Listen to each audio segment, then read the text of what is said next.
നമസ്കാരം. S V ജേണലിലേക്ക് ഒരിക്കൽ കൂടി സ്വാഗതം. ഇവിടെ ഇനിയിപ്പോൾ അടുത്ത ഒരു വലിയ പ്രശ്നം ആരംഭിക്കുകയാണ്. കേരളത്തിനെ പിടിച്ചുകുലുക്കാൻ പോകുന്ന, കേരളത്തിൻ്റെ എല്ലാ അവസ്ഥകളെയും തകർത്തെറിയാൻ പോകുന്ന വലിയൊരു ചുഴലിക്കൊടുങ്കാറ്റടിക്കാൻ പോവുകയാണ് നമ്മുടെ കേരളത്തിൽ.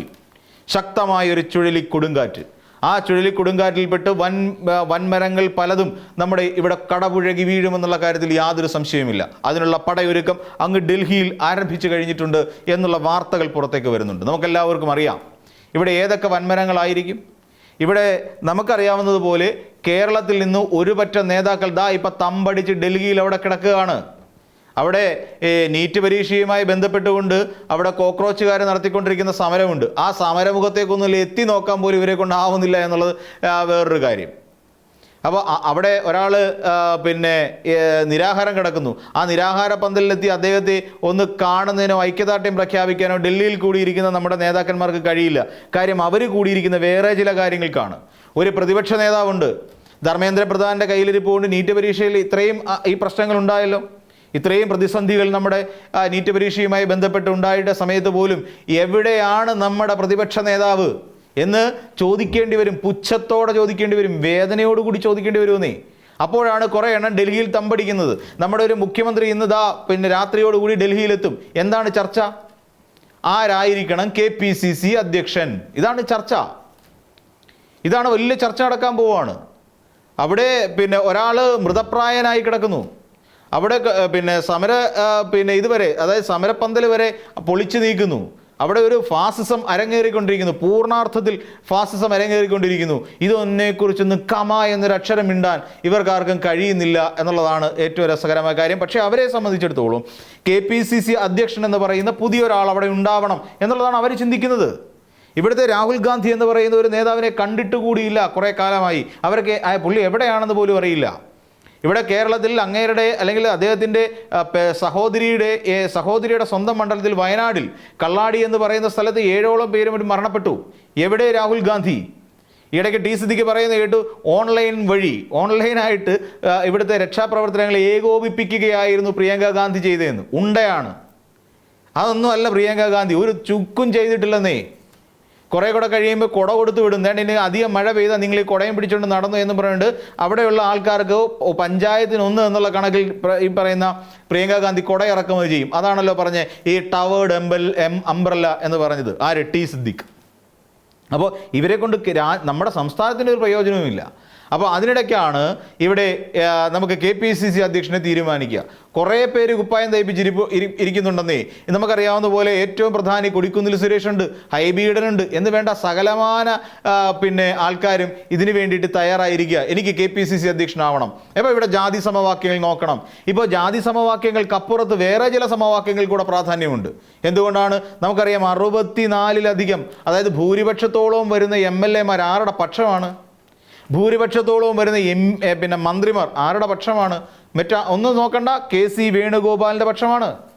അപ്പോൾ ആ KC വേണുഗോപാലിൻ്റെ പക്ഷം നിൽക്കുന്ന ആരൊക്കെ ഉണ്ടോ അവർക്കായിരിക്കും ഇതിന് സാധ്യത കൂടുതൽ. കാരണം ഇവിടെ യൂത്ത് കോൺഗ്രസ് ആരാണ് സംസ്ഥാന അധ്യക്ഷൻ? OJ ജനീഷ്. പുള്ളി ഇപ്പോൾ മന്ത്രിയാണ്. യുവജനകാര്യം കൈകാര്യം ചെയ്യുന്ന, കായിക വകുപ്പ് കൈകാര്യം ചെയ്യുന്ന ഒരു മന്ത്രിയാണ് OJ ജനീഷ്. ഈ OJ ജനീഷ് എന്തുകൊണ്ടാണ് ഇവിടെ യൂത്ത് കോൺഗ്രസിൻ്റെ സംസ്ഥാന അധ്യക്ഷനായത്? അതിന് മാത്രമുള്ള എന്ത് ക്വാളിറ്റി OJ ജനീഷിനുണ്ടായിരുന്നു? 8 ലക്ഷം രൂപ തൃശ്ശൂരിൽ അദ്ദേഹം DCC അധ്യക്ഷനായിരിക്കുന്ന സമയത്തുണ്ടായ തിരിമറിയാണോ അദ്ദേഹത്തിൻ്റെ ഏറ്റവും വലിയ യോഗ്യത? അപ്പോൾ ഇത് നമ്മൾ ആലോചിക്കേണ്ടിയിരിക്കുന്നു. അപ്പോൾ ഫണ്ട് തട്ടിപ്പും പെണ്ണ് കേസും ഒക്കെയാണ് യൂത്ത് കോൺഗ്രസിൻ്റെ ഏറ്റവും പ്രധാനപ്പെട്ട കാര്യം. അത് അവിടെ നിൽക്കട്ടെ. അപ്പോൾ ഇങ്ങനെ OJ ജനീഷ് എന്ന് പറയുന്ന ഒരാൾ എവിടെയായി? ആരുടെ പക്ഷം പിടിച്ചുകൊണ്ട്? KC വേണുഗോപാലിൻ്റെ പക്ഷം പിടിച്ചതുകൊണ്ട്. KC വേണുഗോപാലിൻ്റെ പക്ഷം പിടിച്ചുകൊണ്ട് മാത്രമാണ് നമുക്കറിയാവുന്നതുപോലെ ഈ OJ ജനീഷ് യൂത്ത് കോൺഗ്രസിൻ്റെ സംസ്ഥാന അധ്യക്ഷനായതും രമേശ് ചെന്നിത്തലയെ പിന്താങ്ങി നിന്നതുകൊണ്ടാണ് അബിൻ വർക്കിയെ പിടിച്ച് ദേശീയ സെക്രട്ടറിയാക്കി പറഞ്ഞു വിട്ടതും. നമുക്കറിയാം. അബിൻ വർക്കിയെ ഒഴിവാക്കി പകരം OJ ജനീഷിനെ കൊണ്ടുവന്നു. നമുക്കറിയാം KSUവിൻ്റെ സംസ്ഥാന അധ്യക്ഷനായിരിക്കുന്ന നമ്മുടെ കഴിഞ്ഞ കുറേ ദിവസമായിട്ട് മുഖ്യമന്ത്രി ഇപ്പം കാണുമെന്ന് പറഞ്ഞ് നടന്ന അലോഷ്യസ് സേവ്യർ. ആ അലോഷ്യസ് സേവ്യർ എന്തുകൊണ്ടാണ് മുഖ്യമന്ത്രി കാണുന്നില്ല എന്ന് തീരുമാനമെടുത്തത്? നേരത്തെ ഒരു വേദിയിൽ, ഒരു തേവരയിലെ ഒരു സ്കൂളിൽ വെച്ച് കണ്ടിട്ട് പോലും അയാളെ നോക്കി, മുഖ്യമന്ത്രിയെ നോക്കി ഒരു പുഞ്ചിരി സമ്മാനിച്ചിട്ട് പോലും ഇങ്ങനെ ഒരാളെ ആലുവ മണപ്പുറത്ത് വെച്ച് കണ്ട പരിചയം പോലും കാണിക്കാതെ നമ്മുടെ മുഖ്യമന്ത്രി നടന്നു പോയില്ലേ? എന്തായിരിക്കാം കാരണം? സിമ്പിളായിട്ട് ആലോചിച്ച് നോക്കിയാൽ മതിയെന്നേ. ഈ പറയുന്ന അലോഷ്യസ് സേവ്യർ എന്ന് പറയുന്ന ഒരു നേതാവ് KC വേണുഗോപാലിൻ്റെ അടുപ്പക്കാരനാണ്. അതുകൊണ്ട് തന്നെയാണ്. പിന്നെ തന്നെയല്ല, ഇവരെയൊക്കെ പിന്തുണച്ചിട്ട് ഇനി എന്ത് കാര്യം എന്ന് ഒരുപക്ഷെ നമ്മുടെ മുഖ്യമന്ത്രിയും വിചാരിക്കുന്നുണ്ടാകാം. അപ്പോൾ അതുകൊണ്ടൊക്കെ ആയിരിക്കാം അലോഷ്യസ് സേവ്യറിനെ അങ്ങ് തള്ളിക്കളഞ്ഞത്. ഏറ്റവും വിവാദം കടുത്ത് നിന്നപ്പോൾ ഇനിയും വോട്ട് പിടിക്കാനെന്നും പറഞ്ഞിട്ട് ഞങ്ങളുടെ തിണ്ണ നിരങ്ങാൻ വന്നാൽ എൻ്റെ പൊന്ന് സതീശൻ സാറേ ഞങ്ങൾ ഉണ്ടാവില്ല എന്നൊരു പക്ഷേ ഒരു വാണിംഗ് നൽകിയിട്ടുണ്ടാകാം. അതുകൊണ്ടായിരിക്കും എന്താ കാണാൻ ഒരു അവസരം ഒരുക്കി കൊടുക്കുന്നത്. അങ്ങനെ അലോഷ്യസ് സേവ്യറിനെയും ഈ പറയുന്ന അപ്പം യൂത്ത് കോൺഗ്രസിൻ്റെയും KSUവിൻ്റെയും പിടി അങ്ങ് KC വേണുഗോപാൽ കൈക്കലാക്കി. മന്ത്രിസഭയിൽ വരുന്ന ഭൂരിപക്ഷം പേരുടെയും പിടി KC വേണുഗോപാൽ കൈക്കലാക്കി. ഇനിയും വരാൻ പോകുന്നത് അതോടെ MLA ഭൂരിപക്ഷം ആൾക്കാരുടെയും പിടി KC വേണുഗോപാലിൻ്റെ കയ്യിലാണ്. അപ്പോൾ ഇത്രയും പേരെ കയ്യിലൊതുക്കി നിൽക്കുന്ന KC വേണുഗോപാൽ ഈ പറയുന്ന KPCC അധ്യക്ഷ സ്ഥാനത്തേക്ക് മറ്റൊരാളെ തീരുമാനിക്കും എന്ന് തോന്നുന്നുണ്ടോ? ഇനി അതല്ല, ആര് വന്നിരുന്നാലും അത് KCയുടെ ആൾ തന്നെ ആയിരിക്കും എന്നുള്ള കാര്യത്തിൽ യാതൊരു സംശയവുമില്ല. ഇത്രയും കാര്യം ക്ലിയറായി നിൽക്കുന്ന സാഹചര്യത്തിൽ പിന്നെ എന്തിനാണ് VD സതീശൻ എന്ന് പറയുന്ന കേരളത്തിൻ്റെ മുഖ്യമന്ത്രിയെ അങ്ങോട്ടേക്ക് വിളിച്ചത് എന്നുള്ള കാര്യം വളരെ രസകരമായി നമ്മൾ ആലോചിച്ച് നോക്കേണ്ടതാണ്. ഒരു കാര്യമില്ലെന്നേ, ഒരു കാര്യമില്ലാതെ KC വേണുഗോപാൽ ഈ പാവപ്പെട്ട VD സതീശനെ അങ്ങോട്ട് വിളിച്ചു. VD സതീശൻ ആരുടെ പേര് പറയാനാണ്? ആരുടെ പേര് പറയാനാ? ഇനി പറഞ്ഞാൽ തന്നെ KC വേണുഗോപാൽ അത് അംഗീകരിക്കുമോ? ഇല്ല. എന്നിട്ട് പറയും ഞങ്ങളൊരു സമവായത്തിലെത്തിയെന്ന് പറയും. കാരണം ഇവിടെ കേരളത്തിൽ മുഖ്യമന്ത്രിയുമായി ബന്ധപ്പെട്ടുകൊണ്ട് ചർച്ചകൾ കൊടുമ്പിരിക്കൊണ്ട് നടക്കുന്ന ഈ സാഹചര്യത്തിൽ പോലും VD സതീശൻ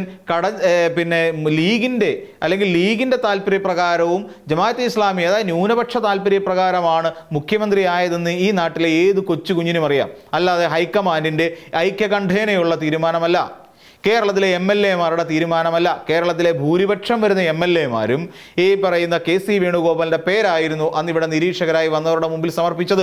അതിൻ്റെ ഏകദേശം വിവരങ്ങളൊക്കെ പുറത്തേക്ക് വന്നല്ലോ. എന്തിന് KPCC അധ്യക്ഷനായിരുന്ന സണ്ണി വക്കീൽ പോലും അന്ന് പിന്തുണച്ചത് KC വേണുഗോപാലിനെ ആയിരുന്നേ.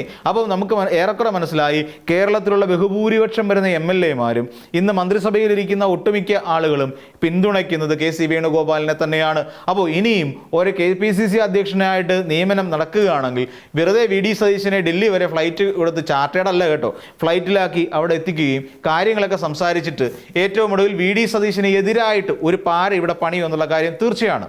കാരണം എന്തുകൊണ്ടാണ് എന്ന് ചോദിച്ചാൽ ഉമ്മൻചാണ്ടി, അതായത് ഈ നമ്മുടെ കോൺഗ്രസിൻ്റെ ഒരു പൊതു രീതിയാണെന്നേ, ഉമ്മൻചാണ്ടി കരുണാകരനെ താഴെ ഇറക്കാൻ വേണ്ടി ഉമ്മൻചാണ്ടിയും ഈ നാട്ടിലെ ഒരു വലിയ പത്രവും കൂടെ ചേർന്നുകൊണ്ട് ചാരക്കഥ അടിച്ചിറക്കി.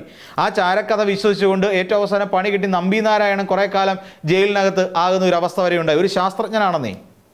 അതിനുശേഷം ഈ പറയുന്ന തിരുത്തൽവാദം എന്നും പറയുന്നുണ്ട്.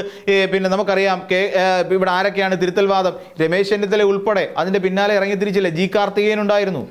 അപ്പോൾ ഇവരെല്ലാം കൂടി ഇറങ്ങി തിരിച്ച് ഏറ്റവും ഒടുവിൽ കരുണാകരനെ താഴെ ഇറക്കി. കരുണാകരനെ കറിവേപ്പിലയാക്കി ഒടുവിൽ അല്ലെങ്കിൽ ചട്ടിക്ക് പുറത്തേക്ക് വലിച്ചെറിഞ്ഞ ഒരു അവസ്ഥയുണ്ടായി. മുരളീധരൻ എന്ന് പറയുന്ന അദ്ദേഹത്തിൻ്റെ മകനെ ഇട്ടാവട്ടം കറക്കി. അപ്പോൾ ഇത്രയും കാര്യങ്ങളൊക്കെ ചെയ്തു കോൺഗ്രസ്. തുടർന്ന് ഈ ഉമ്മൻചാണ്ടി വീണത് എങ്ങനെയാണ്? ഉമ്മൻചാണ്ടിയെ വീഴ്ത്തിയതാരാണ്? സ്വന്തം കൂടപ്പുറപ്പിനെ പോലെ കൂടെ കൊണ്ടു നടന്നവരല്ലേ ഉമ്മൻചാണ്ടിക്ക് ഒടുവിൽ പണിവെച്ചത്. ഇവിടെ ഉമ്മൻചാണ്ടിയുടെ ഭരണകാലത്തെ തീവെട്ടിക്കൊള്ള എന്ന് വിശേഷിപ്പിച്ചത് അന്ന് ഹരിത MLA നേതൃത്വം കൊടുത്തിരുന്ന VD സതീശൻ തന്നെ ആയിരുന്നില്ലേ? അപ്പം അത് നമ്മുടെ കേരളത്തിൽ സംഭവിച്ച കാര്യമാണ്. അപ്പം ഇനി അടുത്ത എന്താണ്? വളരെ കുറച്ച് മതി. ഇപ്പോൾ ഇങ്ങോട്ട് വരുംതോറും ചരിത്രം ആവർത്തിക്കപ്പെടാൻ പോവുകയാണ് നമ്മുടെ കേരളത്തിൽ. VD സതീശൻ എന്ന് പറയുന്ന ഒരു മുഖ്യമന്ത്രിയെ തുരത്താനും താഴെയിടാനും വേണ്ടിയിട്ട് ഇവിടെ ഒരുപറ്റം നേതാക്കന്മാർ തയ്യാറായിരിക്കുന്നു. അവരാണ് ഡൽഹിയിൽ ഇപ്പോൾ കൂടിയിരിക്കുന്നത്.